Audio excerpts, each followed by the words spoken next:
You ever read the ingredients that is a food that you tend to eat a lot of? It's kind of interesting.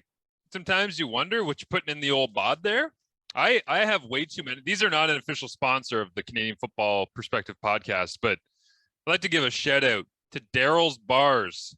I believe they're located in London, Ontario, if I'm not mistaken. I'm sure that's on here. It's not Windsor, sorry. They're Daryl's Bars from Windsor, Ontario, and they're delicious and they're wonderful and they're available at the grocery stores that are in Hamilton. So I get them and I eat way too many of them because I'm just like throwing food into my face as I'm running from task to task. And I just read the side of it.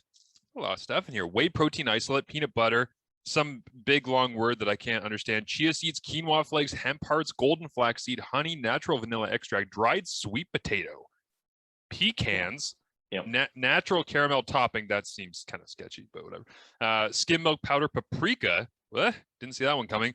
Organic cocoa powder, salt, organic caramel flavor oil, natural chocolate topping, organic cane sugar, and rice extract. There you go. That's what I've been jamming into my body about 8 times a day for the last 6 months. No tarragon, no no cat's eyes, nothing like that? No, nothing. Okay. Thankfully, we've avoided that. The Eye of Newt has not come home to roost inside of all these bars. As a spooky edition here of the breakdown. Again, way too short. We're jamming it in, trying to get you guys this podcast off the ground every week. But hey, life happens. So let's dive right into it. When and where did you find out that Nick Arbuckle, or should I say Elkbuckle, was the newest quarterback of the Edmontonians? Nick Arbuckle. I'm curious how I'll say it on the radio as the Riders have back-to-back games with the Elks coming up. I woke up that morning and people were reacting to, oh, Nick Arbuckle, and so you then have to search like, well, what's the Nick Arbuckle news? What's happened? And he's gone to the Elks, and I don't know. I find I often take little victory laps in my mind. I don't necessarily, and then on the radio too, but I'm like, oh, so Edmonton is not going forward with Taylor Cornelius as its starting quarterback, just like I thought, who is 12 points below expected in his accuracy. Oh, okay. This actually makes a ton of sense. So yeah, I woke up to it was probably Dave Naylor who broke it all down. Yeah, for me it was, is that the furnace? That might be. The furnace. DT's getting the furnace dealt with today. Lucky man. I will tell you when and where I found out about all of this is DT attends to the home because they had a nasty power outage in Regina, by the way. That was the reason why we actually didn't get this podcast up earlier, because DT was dealing with that. But for me, I think Twitter is trash. The content preferences on that stuff is not so great these days. So they have these things where you end up essentially, I'm just talking about how trash Twitter's content preferences are, DT, where you open up Twitter and it just pushes you notifications for things that you don't actually want. This is the one time that Twitter on my phone has actually done the right thing, which was I opened up Twitter coming back from a hot yoga class at like 6:30 in the morning in the East, and when I was coming back, I just popped open my phone. Very first tweet at the top, Nick Arbuckle has been traded. I'm like, wow, they actually nailed that. Like, they actually understood what my content preference was in that. And for me, the first thought that I had was, wow, I can't believe Toronto made that move. Like, I can't, in a league in which you need 2 quarterbacks and McLeod comes off a 4 interception game, albeit like he's not reliant on, he's not dependent on protecting the football completely as the reason why they would want to keep him going forward. But the only person that's beaten Winnipeg this year was Nick Arbuckle at home in week 3. I watched it. I was there in the first person, and he was not dominant, but he played at a very high level, I thought, that day. Yeah. And the idea that you would see that and move on, that was my first thought. Then I started, as I'm in the car and I'm driving and my thoughts are bouncing off the wall going, what does it mean? What does it mean? The next thing that I kind of had rushed through my mind was that Trevor Harris, and this is, I think, interesting to people like you and I who study these things, and fans might not understand it at the same level because you're just not privy to all of the information that we accrue and look at to try and analyze these things for fans. But Trevor Harris plays the game a very specific way, very, very, very specific. Like, he's carved out a lane for himself that is different teams, different years, different receivers. He plays the game essentially the same way without a whole lot of variation. Nick Arbuckle in 2019 played like Trevor Harris. Yep. Like he was, and this is what I found. Exactly. This is what I found interesting in 2019 was when you see Nick Arbuckle, big, strong guy, younger, moving around the pocket, and you're thinking, well, he's got, those big pythons of arms that he's wearing in the Argos cutoff in that last game. You're thinking, well, he just wants to throw the ball 500 miles down the field. Nope, not really his thing. And it hasn't been as of yet. He might develop that skill set more as his career goes on. But Trevor doesn't love to chuck it deep consistently, the way that McLeod does, and the way that Vernon Adams Jr. does, the way that Michael Riley does, the way that Bo Levi does. Like, those are the deep ball throwers in this league. And Arbuckle was not that in 2019. He took a lot of checkdowns. He took a lot of crossers. He took a lot of running backs to the flats. And so when I saw this move happen, I went, okay, maybe, just maybe, aside from just trying to save his job, because I believe this is very much Brock Sunderland saying, there's no signs of hope here, I'm going to get canned. Well, why don't I go ahead and give you something that suggests, hey, please bring me back, because let's at least see how this plays out. When I saw the move, I went, I think Edmonton just tried to replace Trevor Harris with a younger Trevor Harris that they think might have more upside athletically down the road. Because I don't think Elizondo wants to change his whole structure and system. I just think he went out and got a player that he could see fitting into his system, but being more effective in what he does and what he'd like to do than what you have in Taylor Cornelius. And I also laughed at whoever the third string is guy that they signed earlier in the case, Cookus or whatever his name is. I saw a clip on Twitter of his introductory press conference, and I was like, oh, they signed another dopey 6'5" guy. Sweet. I was like, how is that going to solve anything? I'm like, he was so nervous, and he's just like, yeah, I'm really interested to learn the game. I'm like, learn the game is not where we need to be. And then the next day they make the Arbuckle move, and I was like, okay, now this makes sense. Yeah, my radio partner Luke Mullender, longtime rider back in the day, has a saying he has for situations like that. He's like, grand opening, grand closing. You had your press conference, get out. To your point, the Arbuckle Harris 2019 is absolutely spot on. Like, statistically, they profile almost identical. Yep. Trevor Harris average depth of target in 2019 8.1. Nick Arbuckle 8.2. Bo Levi Mitchell, who played in the same offense as Nick Arbuckle, 10.9. Yep. Like, the difference between 10.9 and 8.2 is the deepest in the league and the shortest in the league, essentially. So yeah, it was interesting. So I came to it in that same way of, oh, they found someone who is Harris-like. And what we saw with Arbuckle in Toronto this year was way more shots down the field, right? Whether that was what Dinwiddie wanted to do. Super interesting that Dinwiddie got the quarterback that he worked with. Right. Well, yeah, and didn't really work out. I had to put that together in my mind for a second, but those two were in Calgary together. I'll say this before we move on from that. Like, I asked him going into a game, I think it was like week 10, where it was Montreal and Toronto that I was doing on TSN. I said, like, you very obviously you wanted to work with Nick. He's like, yeah. Like, I'll play this for you. I don't know if I've ever played this for you, but I have a clip from back in the day where I was on radio and I asked Ryan Dinwiddie, let me see if I can find it here. Arbuckle on Jason Moss, or I'll just search Dinwiddie and that should bring it up. But I asked him about exactly if he's his guy and if he wants him. This is free agency leading in of like 2019, I think this was.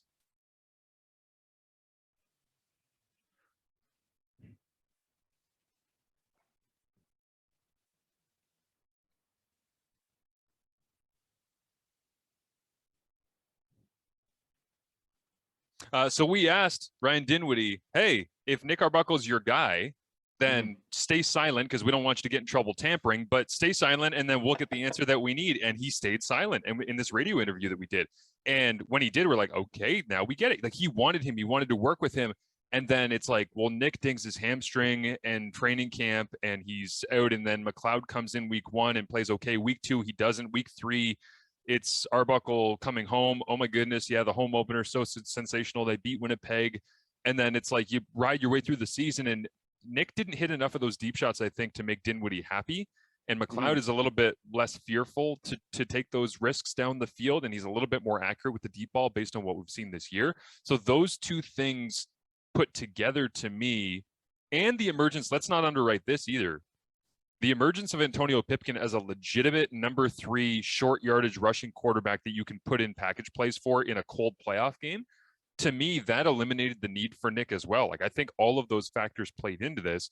And I also think, like, I was talking to some people the other day and they said, how many snaps do you think Pipkin will get by the time we get to the playoffs? I said 15% to 20% of snaps in any given game in the playoffs. I think they will have obviously the short yardage stuff built out for him, but I think there will also be 5 snaps a game minimum where just for the hell of it, Dinwiddie wants a change of pace and he wants a physical downhill running quarterback who can also throw.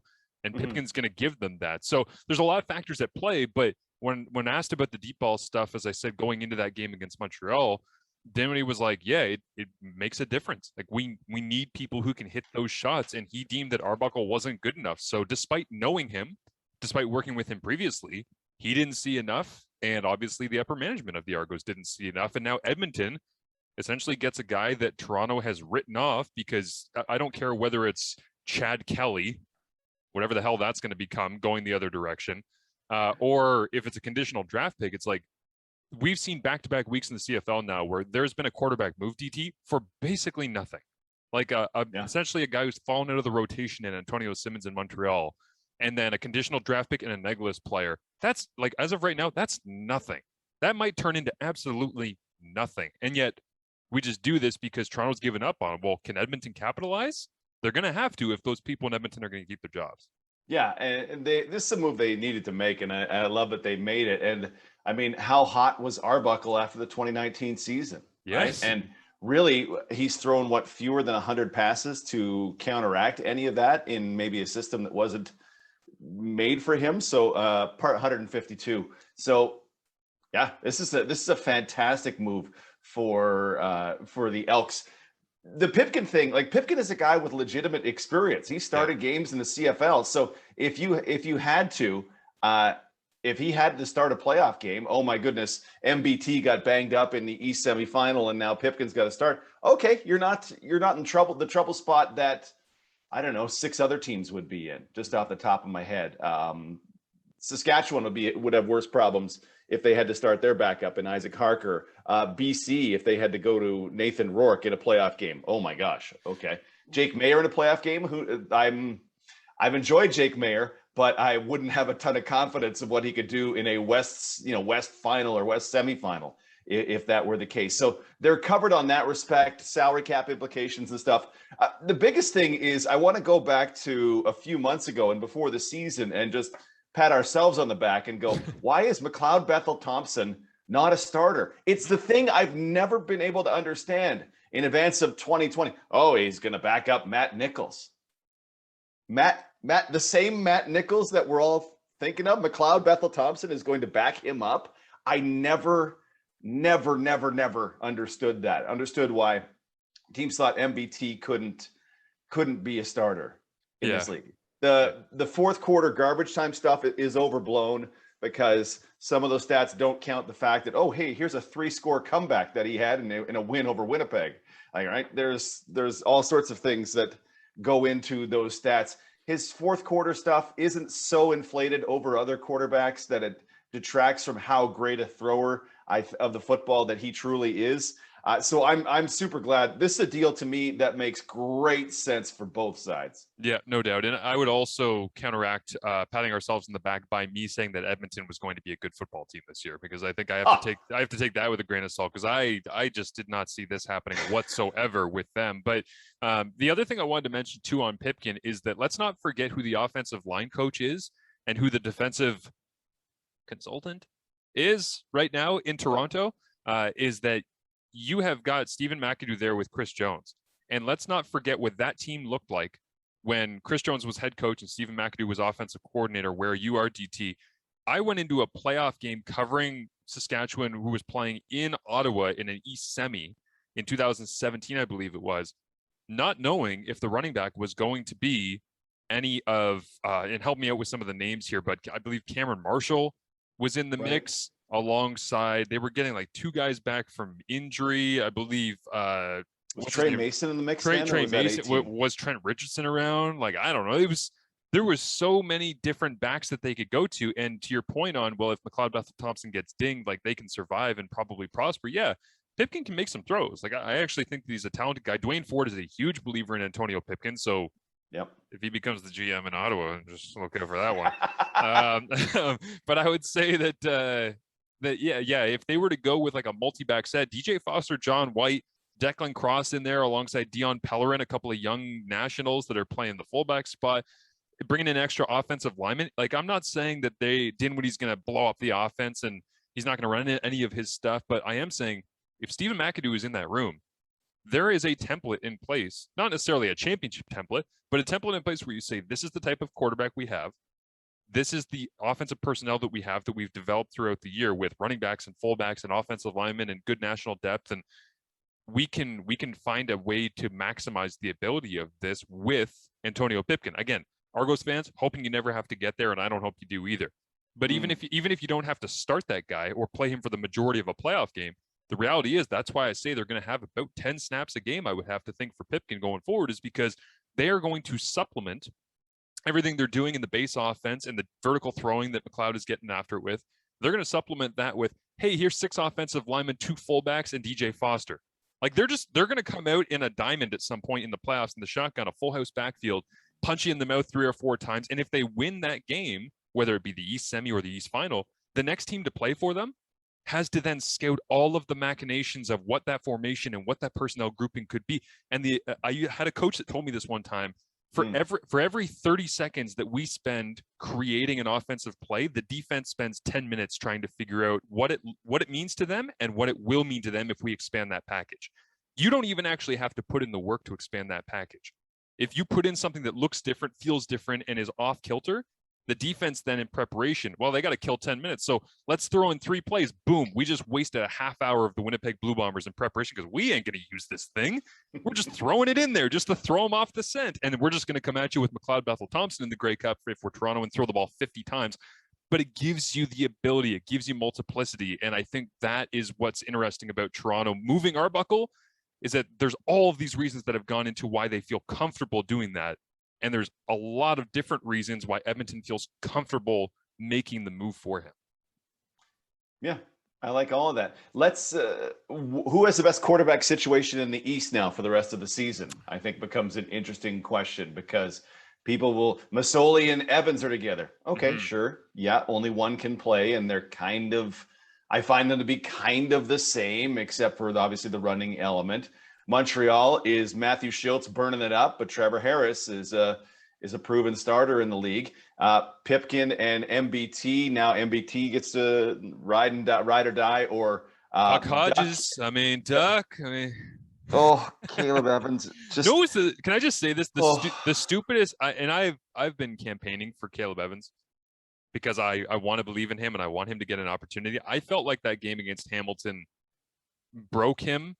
And the reason that I say that is at halftime, he gave an interview where he said, we're moving the ball. We really feel like we're close. And I looked at Matt Dunnigan in the booth. I'm like, what does he watch? I'm like, I don't see that. And I was like, that's kind of confusing. But the stupidest quote of the week was in that 3 Down Nation Insider Talk piece where somebody anonymously, and thank God they're anonymous because I'd be laughing openly at their name if it was attached to this. Yeah. Did you see late in that game, Jaguar Davis tracked down Devlin Hodges from behind? Either Duck Hodges has not been conditioning or he's not as fast as I thought he was. Immediately, I got angry and I went, sorry, you're an evaluator and you thought Duck Hodges was fast?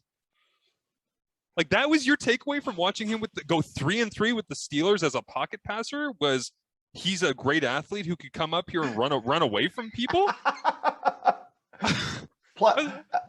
Like Jaguar Davis is like at this moment, a top 4 defensive end in the CFL this season aside. Like, yeah, I don't even know what to do with that other than go, employed in the Canadian Football League. Okay. Yeah. Cool. That one was very, very confusing to me. Teaching pro football, but this is why no one goes. That kind of a response is why people don't go for 2 enough and they give up safeties in the end zone and forget. That's how it works. Come on. What are we doing here? I'm with you. Anything else you want to get off your chest here, DT, before we wrap up? Man, I just think all these trades have just really impacted. It's funny how the Riders are going to be on the opposite side of all of these trades, right? They go to Montreal this week. I doubt it's Trevor Harris. I haven't heard anything about that, but there's the potential that they see Trevor Harris in Montreal and then maybe however much they were planning for Trevor Harris in the 2 Edmonton games back to back, probably wasn't much. But now, do they get Cornelii in the first game, and then is it Nick Arbuckle time in the second game? Right. Like, I'm sure Jason Shivers, defensive coordinator, and the rest of the gang will have no particular problem prepping for one guy over the other. They're good at their jobs, but man, just how much Edmonton could change from game 1 to game 2. Farhan Lalji was on my show yesterday saying he doesn't think it's that next weekend is it might be too early for Arbuckle, so maybe it's the weekend after. Man, if you're going from Cornelii and 3 interceptions to Nick Arbuckle, who could potentially do some stuff, that's going to be interesting in 2 games. It made me retract my guaranteed win night in Regina for the second game, just the acquisition of Nick Arbuckle. So yeah, it changes things quite a bit. And Edmonton will have no impact of its own getting into the playoffs and potentially screwing, like, they're not getting past BC, but BC really isn't getting the crossover either. No. So it has the potential to, both these moves, the potential to hose the Riders a little bit, which I think would make the entire nation mad. All the nation. Yeah. The entire country.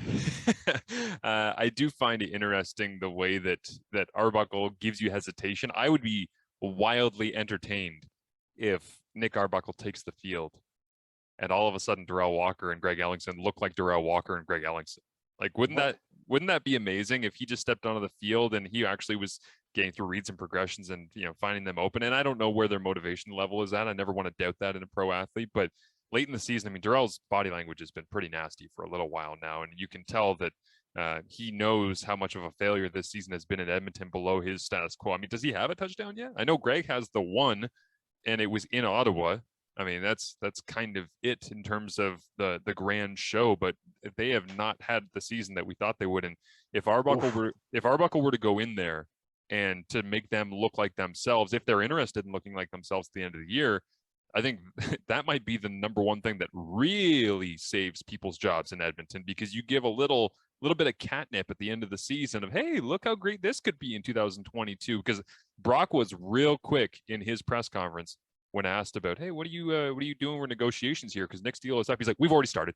We've already started negotiations. He's like, we want to get it done. Nick wants to settle down. His family knows the province of Alberta, and we really want to get it done. It's like, you want to lock him down because this is going to solidify your ability to keep building this roster. And he does not want to give that up, because he's put a lot of work into trying to recruit people through free agency and otherwise. Yeah, that's a real good point. Walker, 1 touchdown this season on 70 targets. So that's an awful for him. That's way below what you would expect. And that's always the fear, right? Like, I don't know what's kept Walker and Ellingson down this far into the season. So maybe Arbuckle is the thing that turns it. Maybe Harris out, Arbuckle in is the thing that turns it. And maybe at least they throw him the damn ball. Like, just, you could throw him the ball so it's not a 1 catch on 8 targets situation. Just throw him some better footballs, maybe, because is there anybody? I mean, I think after 19 and after this year, people might doubt that Darrell Walker is an elite receiver, but I 100% believe Darrell Walker's among the elite receivers in the Canadian Football League, even with that nightmare that was Toronto in 2019 and this. I felt real good about my wager that Edmonton would win the Grey Cup, and I thought Edmonton would contend for first in the East. Like, this is so not what we predicted from this amount of talent that you go, okay, well, whatever turned it bad could easily flip the other way if Nick Arbuckle is at least to this part, the answer. Yeah, absolutely. I'll let people know where they can check you out on the broadcast coming up on Saturday. You actually have the game that's coming up after me, because I've got BC Toronto on Saturday afternoon from BMO. That's exciting. I like that. Yeah. So we are Saturday. Oh gosh, was it 7:45 Eastern time? I've got 7 p.m. Eastern, but yeah. It all blends together after a while. We have the late game on Saturday. We start pregame 3 hours before on 620 CKRM. Luke Molitor and I come in an hour before the game. I'm very intrigued by this game because they beat Calgary, but those were 3 one-score games, lost 2 and then won the last one, one-score games. Montreal with Matthew Schultz looks pretty good. And oh, by the way, William Stanback is a relentless eating machine. So what the hell does the defense do with that when the guy just put up 2 bills last week? I cannot wait to see William Stanback in person. He is at DT on SC on social media. That's where you can find him. I'm at TSN_Marsh. Myself and Matt Dunnigan have the call for you. BC Toronto at 4 p.m. on TSN coming up on Saturday afternoon. A couple of fun ones before that. Calgary, Ottawa, of course, on Friday at 7. And then the nightcap will be the Ticats in Edmonton out there at Commonwealth to take on the Elks. We'll see how that plays out. We got the full recap, of course, of Week 13 coming up for you on Marsh and Mello, which will be out on Monday morning. For now, thanks for listening. Appreciate it. As always, give us a follow at CF Perspective, of course, on Twitter and Instagram. And looking forward to chatting to you again next week. One of these weeks, we'll actually do like an hour-long podcast where we don't feel like we're sprinting the entire time. But we do appreciate you downloading, following, subscribing, and getting us some support there in a crazy busy time. And we're looking forward to bringing you the show again next week right here on Canadian Football Perspective.